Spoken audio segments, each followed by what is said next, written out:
नमस्कार, मैं नीतू सिंह। आपके सामने जो मैं अपनी कविता प्रस्तुत कर रही हूँ, उसका शीर्षक है समानता।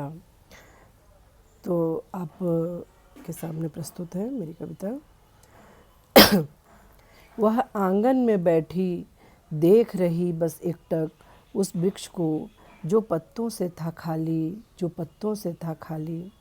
उसे लग रहा था ये वृक्ष और उसमें कितनी समानता है। उसे लग रहा था वृक्ष और उसमें कितनी समानता है। आज मेरे अपने भी तो मुझसे दूर हो गए और मैं रह गई अकेली। अभी कुछ ही दिन पहले की तो बात है, हरे हरे पत्तों से लदी थी हर डाली।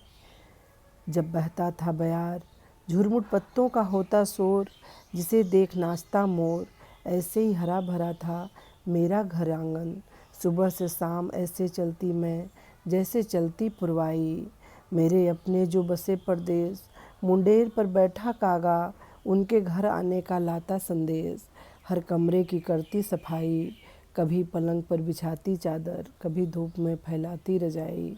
घर का हर कोना कोना सज जाता, घर के दूध से मैं बनाती मिठाई। सबके आने से दिन भर घर में होता शोर। ये सिलसिला चलता रहा जब तक हड्डियों में था जोर, जब तक हड्डियों में था जोर। कुछ उम्र कुछ चिंता शरीर में मेरे लगा गई रोग, कुछ उम्र कुछ चिंता शरीर में मेरे लगा गई रोग। कुछ दिन बाद लौट आई उस पेड़ की पत्तियाँ, नई नई कपोलों के साथ सज रही उसकी हर एक डालियाँ। होने लगा था कलरव वृक्ष पर चिड़ियों का कलरव, होने लगा था उस वृक्ष पर चिड़ियों का कलरव। उसे समझ आया बीत गया पतझड़, अब आ गई बहार, अब आ गई बहार।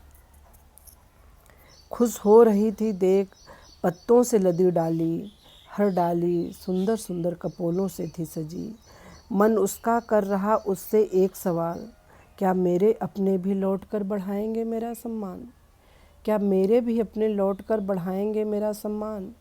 इस पेड़ की तरह मेरे भी जीवन में कई बार आया पतझड़, आई बहार। इस पेड़ में और मुझ में पर अब कैसी समानता, इस पेड़ में और मुझ में अब कैसी समानता। मेरे अपनों को तो अब मेरा अस्तित्व नहीं है भाता, तभी तो कोई नहीं मेरे पास आता। तभी सहसा उसकी नज़र उस वृक्ष पर पड़ी, जो अब तक है ठूंठ, उस पर न आई एक भी हरी पत्तियाँ। जैसे सब गई हूँ उससे रूठ, जैसे सब गई हूँ उससे रूठ। पास से देखा उसकी जड़ें, जो अब हो गई थी जर्जर। उस पेड़ पर न आएंगी बहार, उस पेड़ पर अब ना आएंगी बहार। और उसको मिल गया एक अनकहा जवाब, एक अनकहा जवाब। धन्यवाद।